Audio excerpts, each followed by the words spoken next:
Assalamualaikum warahmatullahi wabarakatuh. Bertemu lagi di channel Riyadin. Kali ini saya akan membagikan petunjuk pengisian DRH tahun 2022. Ini adalah PDF yang saya download dari ESC ASN.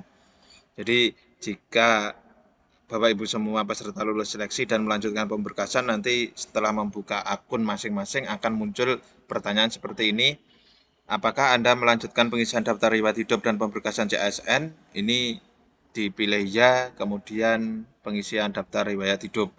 Jadi langkah pertama adalah pengisian data perorangan yang berisi biodata calon PPK. Kolom yang ditandai bintang merah adalah wajib diisi. Jadi kalau ada bintang merah itu wajib diisi. Isikan biodata, alamat, dan keterangan lainnya. Pengisian data perorangan harap dilakukan dengan teliti dan hati-hati karena data yang diisikan adalah data yang digunakan untuk pemberkasan CASN dan tidak dapat diubah setelah Anda mengirim daftar riwayat hidup. Isilah bagian formulir yang wajib diisi pada bagian silakan lengkapi data Anda, ditandai dengan tanda bintang. Anda diwajibkan mengisi gelar depan, gelar belakang. Bila Anda tidak memiliki gelar depan atau gelar belakang, silakan isi strip ya ini ya. Jadi kalau yang sekarang itu kan kebanyakan gelar belakang saja, gelar depannya tidak ada itu, maka gelar depannya supaya bisa nanti untuk dilanjutkan, maka diberi tanda strip. Gelar hanya berupa singkatan, contohnya Eskom, AMD, SPD, tidak perlu dipanjangkan. Alamat domisili adalah alamat tempat tinggal saat ini. Bila nama kecamatan dan kelurahan Anda tidak terdaftar dalam pilihan, maka pilih lainnya. Lalu ketikkan nama kecamatan dan kelurahan tersebut di kolom di bawahnya. Jadi kalau nama desa dan kecamatannya tidak ada, itu bisa pilih lainnya. Jika sudah, isilah captcha berikut di bawah ini dan klik tombol selanjutnya. Data Anda tidak akan tersimpan bila Anda klik resume. Ya, jadi seperti ini, nanti ada biodatanya, nomor induk kependudukan, nama sesuai ijazah. Jadi nama sesuai ijazah ya ini. Nama di KTP, nama, gelar depannya. Ini kalau tidak ada gelar depan maka ditulis strip. Tempat lahir ijazah, nah ini sesuai di ijazahnya. Jadi dasarnya itu tempat lahir itu yang ada di ijazah yang digunakan untuk mendaftar ya. Jadi dasarnya adalah ijazah yang digunakan untuk mendaftar. Tanggal lahir ini tinggal klik, jenis kelamin, tapi kalau tanggal lahir ini sudah terkunci ini kalau seperti ini. Jenis kelamin, status perkawinan, nomor telepon ini ada tanda bintang berarti wajib diisi. Kemudian gelar belakang, tempat lahir KTP ini kalau warnanya itu abu-abu berarti sudah terkunci dari sana. Itu waktu pendaftaran dulu sudah dikunci. Agama ini wajib, email ini tidak wajib, nomor ponsel juga wajib, alamat domisili provinsi, nanti setelah diklik nanti akan muncul kabupaten kotanya, kemudian kecamatan, kelurahan, jalan lengkap, kode pos, hobi, ciri khas, bentuk rambut, apa ini dilengkapi, tinggi badan, berat badan, ini ada tanda bintang berarti semuanya wajib diisi. Kemudian kalau sudah, klik captcha, kemudian selanjutnya. Kolom hobi dapat diisi lebih dari satu jenis. Jadi pilih hobi, keterangannya ini ada bisa olahraga, menggambar, menari, musik, menyanyi, dan lain-lain. Sedangkan alamat ini boleh memilih lebih dari satu. Ini hobinya menulis dan menyanyi. Langkah kedua adalah pengisian riwayat pendidikan. Pada kolom ini peserta dapat mengisikan riwayat pendidikan dan riwayat kursus. Pendidikan yang digunakan saat melamar formasi jabatan telah otomatis muncul, tetapi dapat diubah untuk dilengkapi kolom-kolom yang masih kosong. Jadi riwayat pendidikan itu mulai dari tingkat SD, SMP, SMA, dan terakhir adalah riwayat pendidikan saat digunakan untuk pendaftaran. Pada ijazah yang digunakan untuk mendaftar itu sudah otomatis muncul seperti ini. Ini tidak dapat dihapus tapi dapat diubah untuk dilengkapi isinya. Penandatangan ijazah siapa, nama siapa, tanggal ijazah, nomor ijazah, gelar depan atau gelar belakang. Apabila ingin mengubah riwayat pendidikan, klik tombol ubah pada riwayat pendidikan. Jadi ini kan sudah otomatis, misalkan jurusannya S1 akuntansi atau S1 PGSD. Dan nanti tinggal melengkapi nama perguruan tingginya apa, gelar depannya kalau tidak ada strip, gelar belakangnya kalau ada ditulis SPD atau apa, akreditasinya A, tempat tempat pengeluaran ijazah ini ya, di mana nomor ijazah, tanggal ijazah, nama pejabat penandatangan ijazah. Jadi di ijazah itu ada nama penanda tangannya, silahkan namanya ditulis di situ lengkap beserta gelarnya. Jadi bukan hanya nama tapi yang apa yang ada yang tertulis di ijazah tersebut itu ditulis. Perlu diketahui bahwa peserta tidak dapat menambahkan pendidikan lain yang setingkat dengan pendidikan yang digunakan untuk melamar atau pendidikan yang setingkat lebih tinggi. Ini pemisalan kalau di guru, misalkan dulu itu S1-nya sudah S1 Bahasa Indonesia, S1 Matematika, S1 Biologi atau seperti itu. Kemudian transfer ke PGSD, maka kan ijazahnya ada 2 S1-nya. Nah, ini tidak dapat ditambahkan ijazah yang setingkat ini. Jadi harus dipilih salah satu yang untuk pendaftaran. Jadi yang PGSD, S1 yang Bahasa Indonesia Matematika itu tidak dapat ditambahkan. Atau pendidikan yang lebih tinggi, misal sebelum keterima sudah S2. Nah, itu kan setingkat lebih tinggi, tapi pendaftarannya menggunakan S1. Jadi S2-nya ini tidak dapat ditambahkan. Di sini tidak dapat menambahkan pendidikan lain yang setingkat atau pendidikan yang setingkat lebih tinggi. Jadi yang dapat ditambahkan adalah ijazah SD, sekolah dasar, yaitu terus sekolah menengah pertama, kemudian sekolah menengah atas. Itu yang dapat ditambahkan. Tapi kalau yang setingkat itu hanya satu, dan yang lebih tinggi itu tidak dapat ditambahkan. Misalkan pendidikan yang digunakan untuk melamar adalah S1 Sistem Informasi. Lalu peserta ingin menambahkan pendidikan S2-nya. Penambahan akan gagal karena S2 adalah setingkat lebih tinggi dari S1. Jika peserta memiliki 2 degree S1 lalu ingin menambahkan pendidikannya, misalkan yang pertama S1 Manajemen, akan gagal juga di input karena tingkat pendidikannya setingkat dengan S1 Informasi yang digunakan untuk melamar. Jadi misalkan tadi kalau punya ijazah S1 Biologi, S1 PKN, S1 Matematika, S1 Bahasa Indonesia, itu tidak dapat ditambahkan jika Bapak Ibu yang melamar memakai ijazah PGSD, S1 PGSD.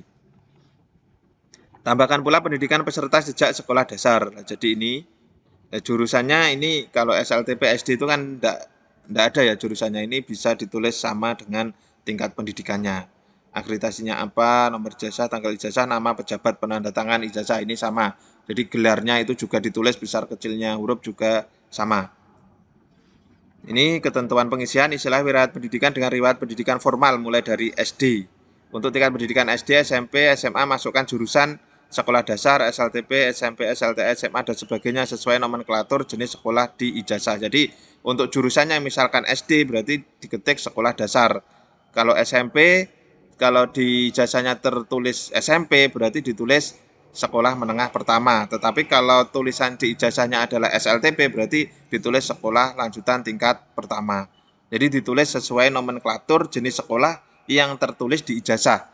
Mungkin kalau yang di pemberkasan PNS, kalau yang SLTP jarang ya, kebanyakan sudah SMP. Tapi kalau yang PPK ini karena usianya itu bisa sampai 58 tahun, tentu ada yang ijazahnya masih berbunyi SLTP. Jadi itu jurusannya ditulis sekolah lanjutan tingkat pertama.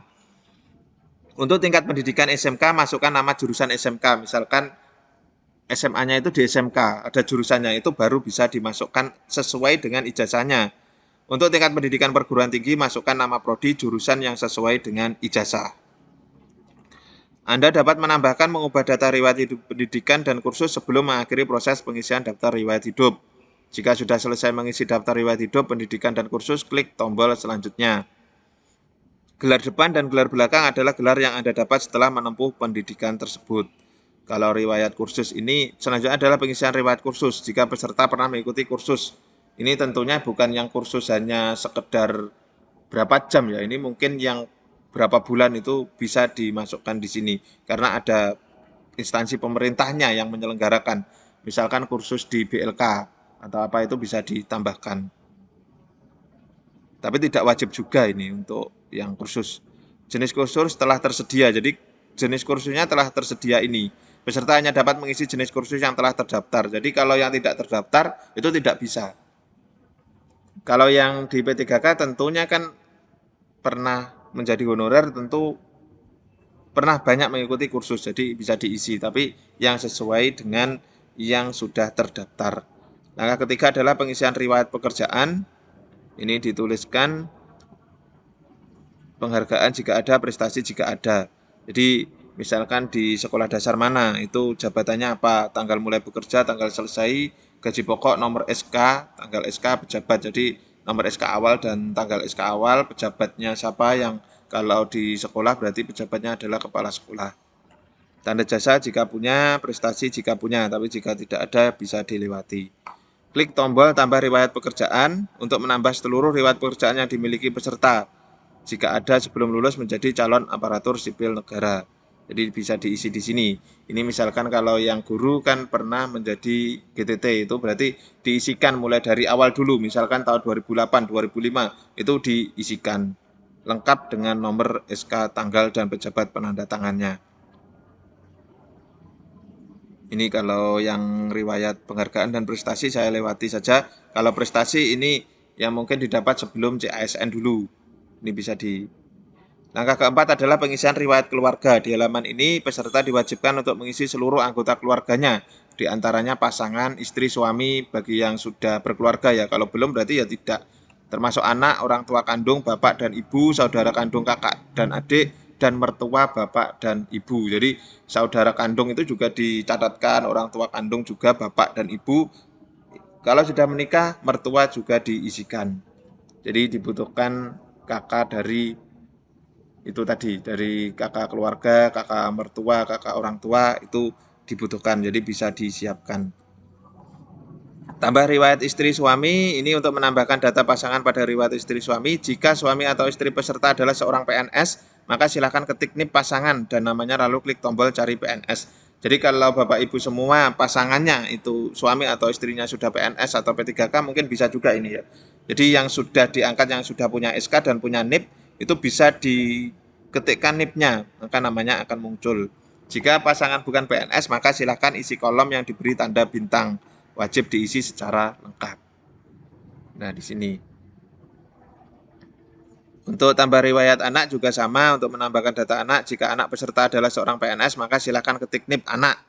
Namanya lalu klik tombol cari PNS. Jika anak bukan PNS, maka silakan isikan kolom-kolom yang diberi tanda bintang. Ini sama. Form isian di bawah ini berlaku sama untuk inputan pada data orang tua kandung, saudara kandung, kakak dan adik, mertua, bapak, dan kandung. Jadi saudara kandung ya, kalau yang saudara tiri itu tidak perlu diisikan. Jadi yang diisikan adalah saudara kandung, kakak atau adik. Kalau kakaknya ada dua, ya dua, adik ada dua, dua. Berarti mengisikan 4 sesuai dengan kenyataan. Langkah kelima adalah pengisian organisasi. Di halaman ini peserta diwajibkan mengisi riwayat organisasi jika ada. Tapi kalau tidak ada berarti kan tidak apa-apa. Ini jika ada. Jika dulu pada waktu kuliah atau apa itu pernah mengikuti organisasi atau sekarang pun juga aktif di organisasi, itu bisa diisikan di sini.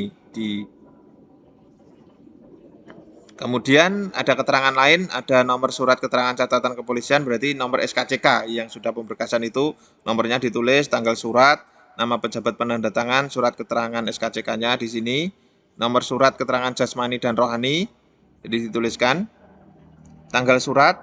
Nah ini biasanya kan surat jasmani dan rohani ini ada dua ya, ada dua surat dan ada dua nomor. Sedangkan di sini ini hanya satu kolomnya untuk nomor surat keterangan jasmani dan rohani. Nah, kalau di sini ini di petunjuknya pengisian nanti ada bila Anda memiliki lebih dari surat kesehatan, jasmani dan rohani dengan nomor berbeda, maka masukkan semua nomor surat dan dipisah dengan tanda garis miring ya ini. Jadi hanya nomor surat, tidak perlu dijelaskan yang mana nomor suket jasmani atau nomor suket rohani. Jadi hanya dipisahkan dengan tanda garis miring. Jadi yang pertama berarti surat sehat jasmaninya atau rohaninya. Tapi di sini tidak perlu dijelaskan.